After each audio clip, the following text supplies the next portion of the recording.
I've wasted money on a lot of things. Questionable tacos, broken headphones, and that one online course I never finished. But these 20 single-player games, absolutely, 100% worth every pixel and penny. No multiplayer drama, no screaming kids, just you, your controller, and pure, beautiful chaos. Let's dive in. This game is what happens when a sniper rifle and a fever dream decide to take acid together and go on a revenge mission. You don't just shoot enemies, you become the bullet, zipping through necks, walls, and possibly several dimensions. I spent more time lining up the perfect shot than I did studying for exams, and yet this felt way more productive. The art style is like watching a graphic novel get possessed by Satan while listening to lo-fi beats to snipe to. There's a story here about cults, trauma, and rage, but honestly, I was too busy trying to ricochet bullets off lampposts like some cracked-out John Wick doing geometry homework. It's violent, artistic, and delightfully unhinged. I don't know if I was playing the game or the game was playing me. Either way, if you've ever wanted to feel like a blood-soaked Rube Goldberg machine of vengeance, you need this masterpiece.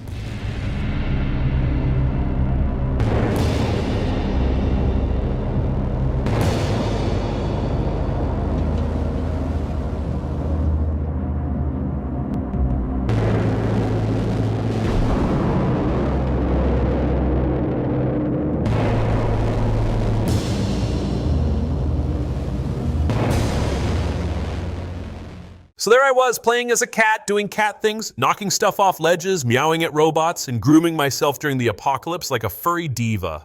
And let me tell you, it was beautiful. I never thought I'd feel emotionally attached to a pixelated furball with a backpack, but here we are. The world is all neon-lit sadness, and yet this little fur missile brings life to every dark alley. I got teary-eyed when the cat got hurt. Not because I'm soft, but because that cat is me now. The platforming is smooth, the story has more heart than my last 5 relationships combined, and the detail in the animation? I could practically smell the street trash. And no joke, I spent a solid 10 minutes just napping in random spots while robot musicians played lo-fi sadness. It's therapeutic, it's tragic, it's adorable. If you don't meow on command by the end, you're dead inside.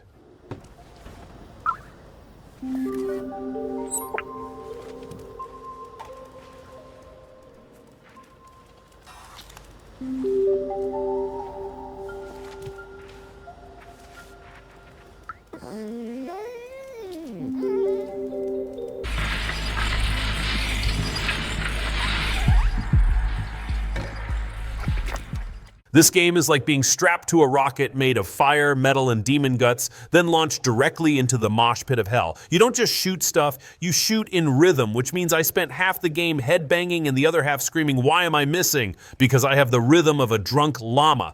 The soundtrack rips harder than my pants after leg day, featuring vocals that sound like a banshee getting its taxes audited. And when you get in the groove, oh baby, you are death's very own drummer boy.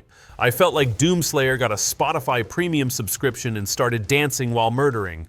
Also, the demons are ugly, loud, and extremely allergic to my beat-synced shotgun therapy.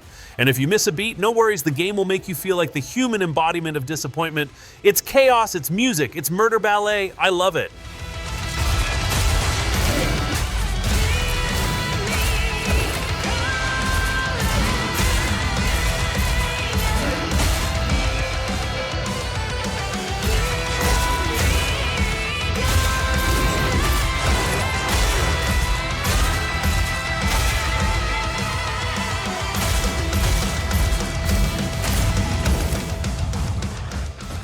Imagine if Pixar made a horror movie after binge-watching Silent Hill and drinking 3 bottles of cough syrup. That's Gylt. You play as a kid sneaking around a nightmarish town full of anxiety monsters and school trauma, and somehow it's spooky and sweet. I spent most of the game hiding behind lockers whispering, "Nope, nope, nope," while trying to shine my flashlight at shadow demons like I was hosting the world's most cursed TED Talk.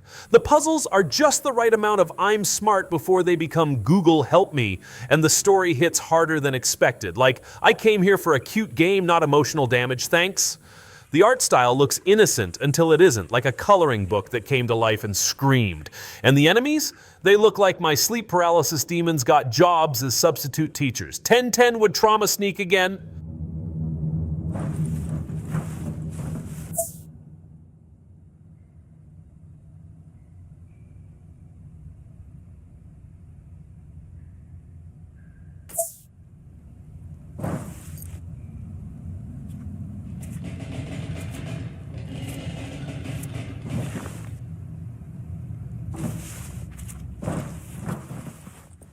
This game is basically a fedora simulator with bonus Nazi punching, and let me tell you, it's glorious. I spent the entire time feeling like a clumsy action hero who keeps surviving death purely through cinematic luck and aggressive hat confidence. The whip?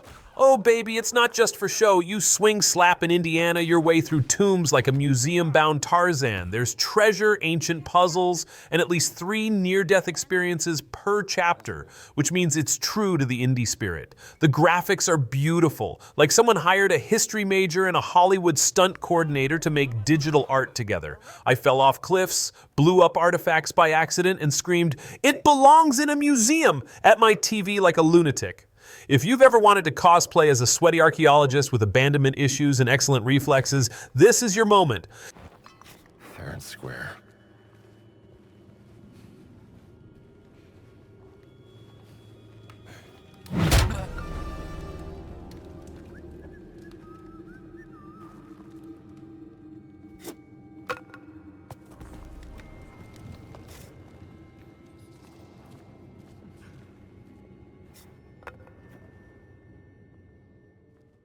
This game looks like Studio Ghibli had an emotional breakdown in the woods and cried all over a sketchbook, c'est pas? And I mean that in the best way possible. You start with a majestic spirit wolf, and before you can even say "aw," tragedy punches you right in the gut. I wasn't ready. I was just here to enjoy a cozy platformer, and next thing I know, I'm grieving, bonding, and mentally adopting this magical creature like some emotionally fragile forest parent. The combat and traversal feel like ballet in slow motion, and the environments, gorgeous, like screenshot every 5 seconds gorgeous. I spent more time soaking in the scenery than solving puzzles because I'm dramatic like that. Also, prepare for emotional flashbangs out of nowhere. You'll go from awe to "I'm not crying, you are" faster than you can say symbolism. It's peaceful, painful, and painfully pretty.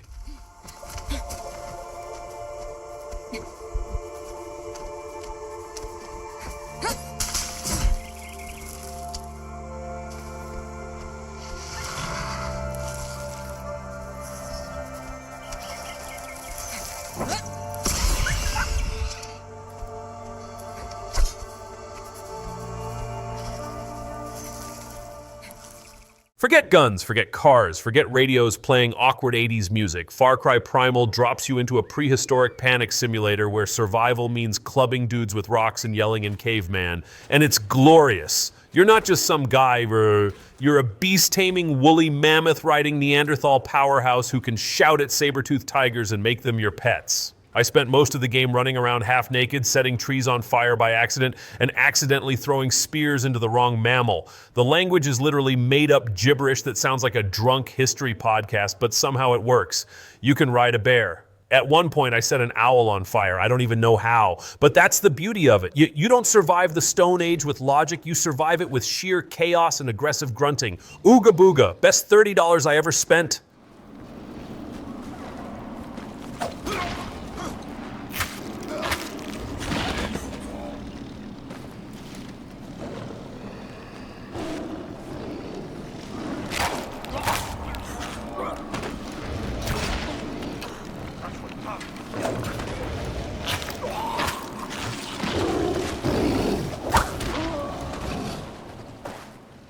This game looks like if a martial arts movie, a Souls-like, and a Pixar dragon had a 3-way brawl inside a mythological fever dream. You're the Monkey King, which basically means unlimited sass, staff tricks, and ego the size of Mount Everest. The game makes you feel powerful, right until a demonic frog drop kicks your face into another dynasty. It's beautiful, sure, like pause every minute gorgeous, but it also hates you. Every boss fight is like being roasted by an ancient deity with mood swings. But that's the fun. You get beaten, you scream into the void, and then you try again while looking ridiculously cool. There are transformations, spell effects that look illegal, and cutscenes that belong in a movie theater.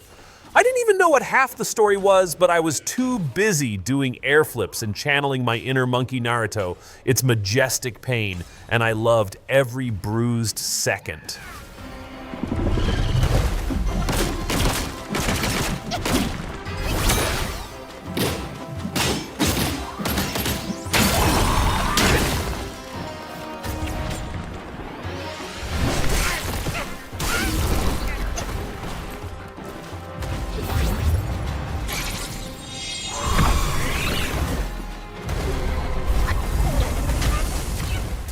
So here's the deal, it's parkour with zombies. That's it, that's the game. And yet somehow it's the most fun I've had with my feet since I learned to moonwalk.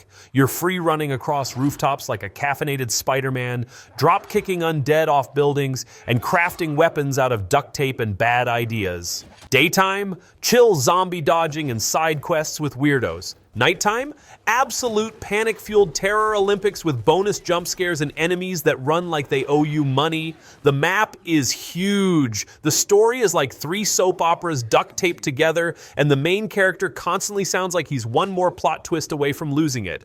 Oh, and the choices matter. I once turned on the water for an entire district and accidentally gave power to a guy who looked like he eats batteries. It's wild. It's dumb. It's intense. I fell off so many rooftops, I'm now legally classified as pigeon food.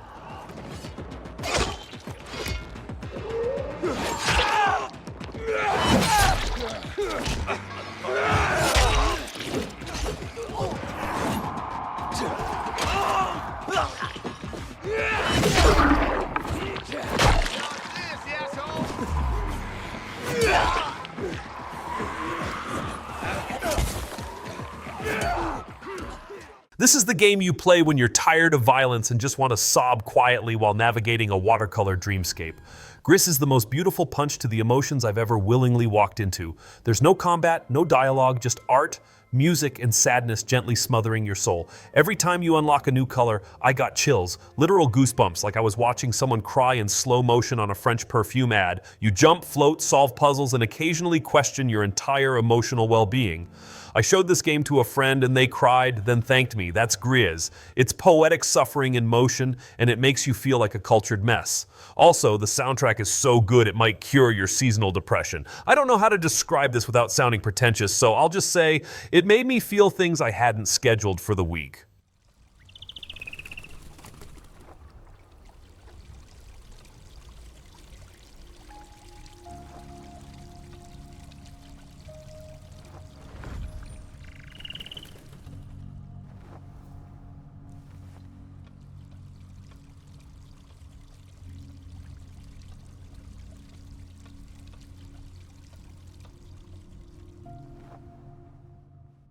This game made me paranoid of furniture. I walked into every room like a suspicious grandmother at a garage sale, squinting at coffee mugs like they owed me money.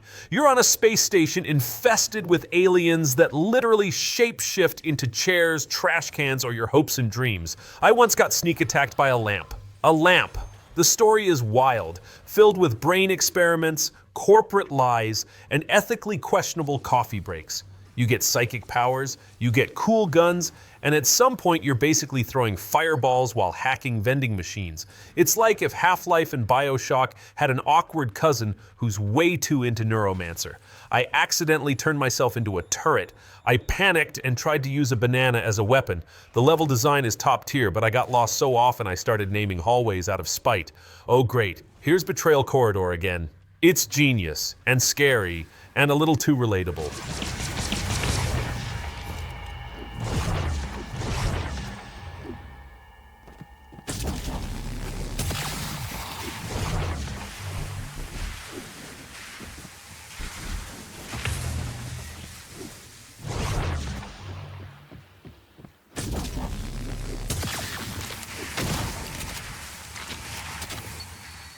This game is like if a history documentary took steroids, hit the gym, then forgot how actual history works. You play as a Roman soldier who murders his way through betrayal, barbarian invasions, and enough slow-mo decapitations to make a guillotine blush. Every fight feels like you're starring in a gladiator soap opera sponsored by protein shakes and graphic violence. The combat is simple but satisfying, like chopping vegetables, if vegetables screamed in Latin. There's a story, but I mostly remember angry speeches, angry faces, and people being dramatically stabbed while screaming for Rome. I think at one point I killed someone just by looking at them too intensely. The visuals still look amazing, like your Xbox is trying to impress you with sheer biceps and sandals. It's not the deepest game, but it's the kind of fun where you button mash your way to historical accuracy with dramatic flair and zero regrets.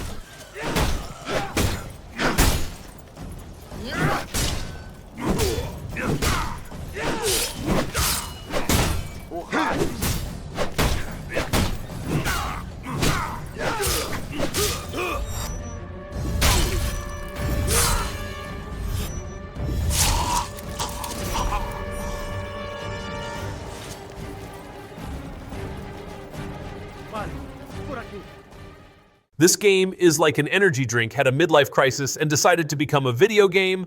It's loud, neon-soaked, and more chaotic than a squirrel on espresso. You grind on power lines, bounce on cars, and explode mutant soda zombies using guitars, fireworks, and something that looks like a weaponized slushy machine. The humor is so self-aware, it's practically looking at itself in the mirror and winking. The plot? Something about a corporation making energy drinks that turn people into monsters, which honestly sounds like my last visit to a convenience store. I spent most of the game laughing, dying, respawning, and yelling, "What is happening?" while firing a teddy bear rocket launcher at a slime monster. It's fast, it's stupid, in a genius way, and it absolutely does not care if you take it seriously. This game didn't break the fourth wall, it slapped it, danced on it, and used it as a trampoline. We'll shoot you for no good reason. Best way to deal with them, shoot first. You realize that makes us the scabs of the scabs. Just get out there and make sure you grind up high and bounce. Hey, you gotta bounce and grind, and they're gonna chop you up.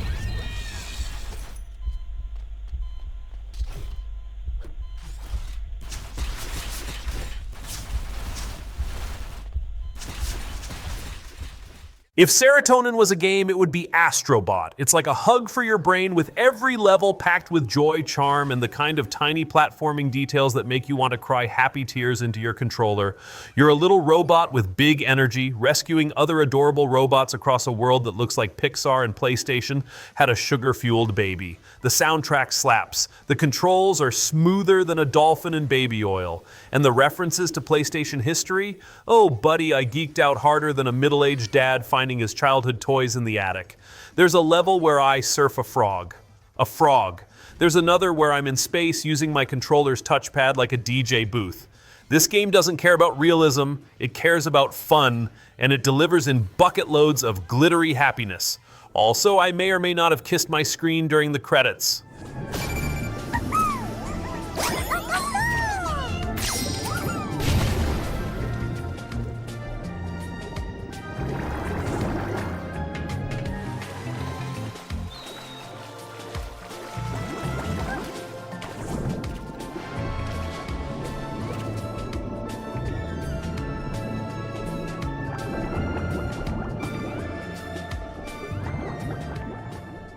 This game is like getting punched in the brain by a robot ballet and somehow liking it. The world is a twisted Soviet sci-fi nightmare where communism, AI, and experimental toothpaste have created a utopia-turned death trap.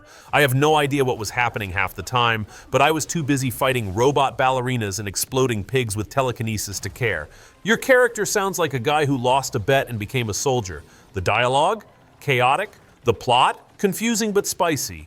But the real meat is in the combat. You freeze enemies, shock them, shoot them with guns made of nonsense, and slap them with industrial equipment like it's a weird Home Depot fantasy. The whole thing feels like BioShock's angry Russian cousin who drinks jet fuel and screams at clouds. I don't know if I loved it or if it broke me, but I'd absolutely play it again, with subtitles and therapy.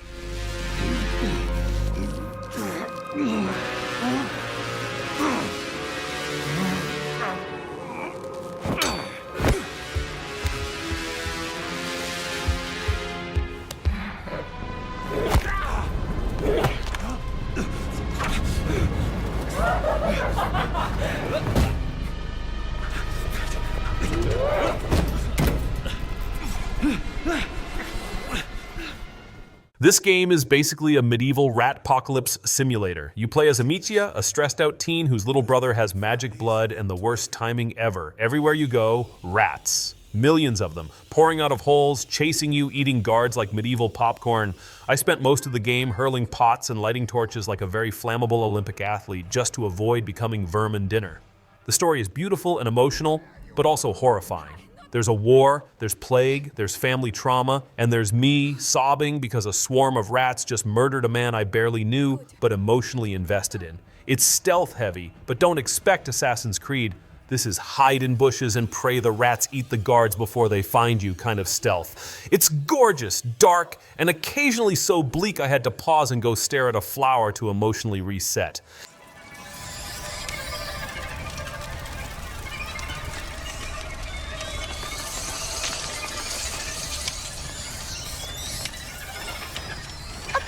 Alicia! I should be able to knock it down. They've eaten them all. Try not to look. We can't do anything for them now. It's horrible. I know. Come on.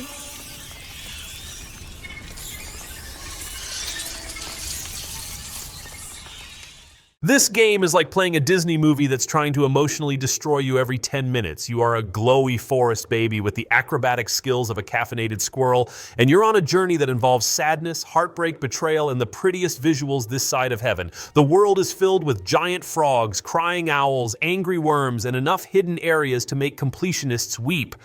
The movement is buttery smooth. I was dashing, leaping, wall jumping like a mystical ninja, right before crashing into spikes for the 5th time because I was too busy admiring the glowing mushrooms. The music, devastating. The visuals, ethereal. The emotions, constantly punching me in the chest. I wanted to save every creature, hug every sad monster, and cry into my controller. This game doesn't just look good, it feels good right before it rips your soul out and hands it back wrapped in sparkles.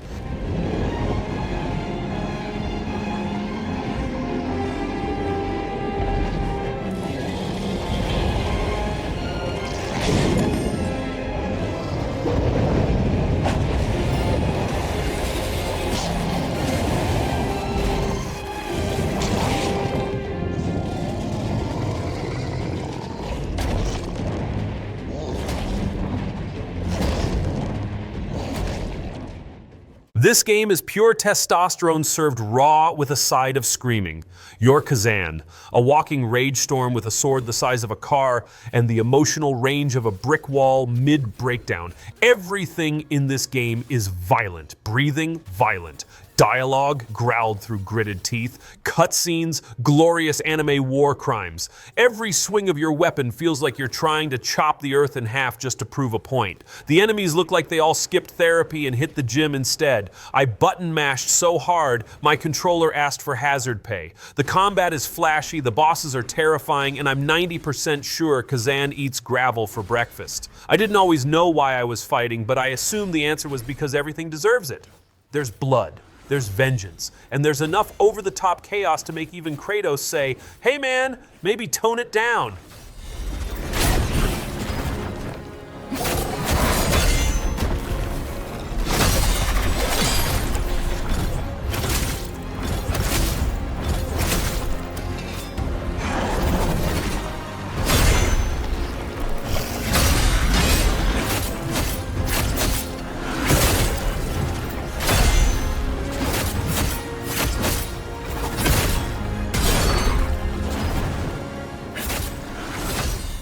Imagine if a kung fu movie and a Souls-like game got locked in a blender with extra spice and absolutely no chill. That's Bloody Spell.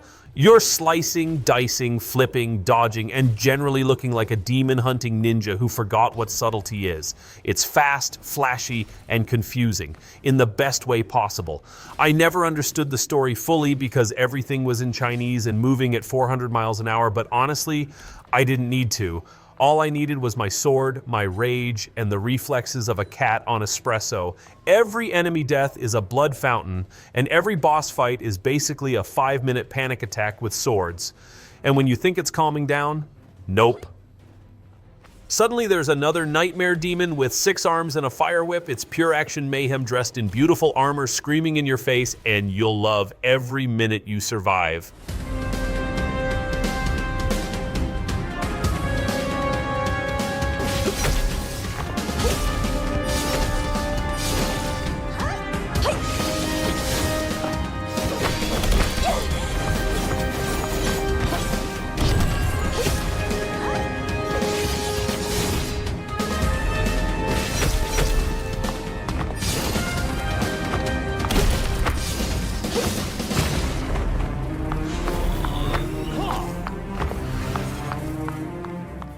Dead Island 2 is like a zombie vacation simulator gone horribly, hilariously wrong. You're in sunny, bloody Los Angeles just trying to survive the apocalypse while looking fabulous. The game lets you bash, slice, burn, electrocute, and dismember zombies in ways so creative I started feeling like a very stylish serial killer. The flesh system, disgustingly amazing.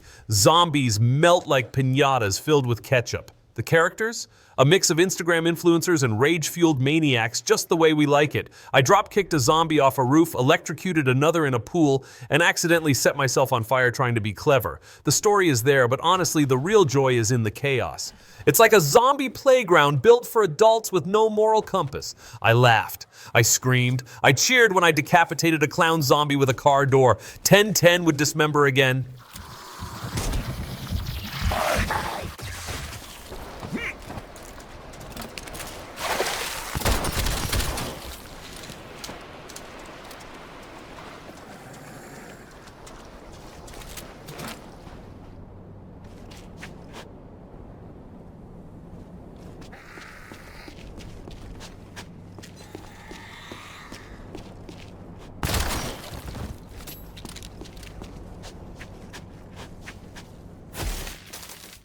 And that's the list. 20 games, 0 regrets, and at least 47 emotional breakdowns. Smash that like button like you're in Metal Hellsinger, subscribe before I turn into a mimic coffee mug, and I'll catch you next time with more games and more nonsense. Now go, game, cry, heal, repeat.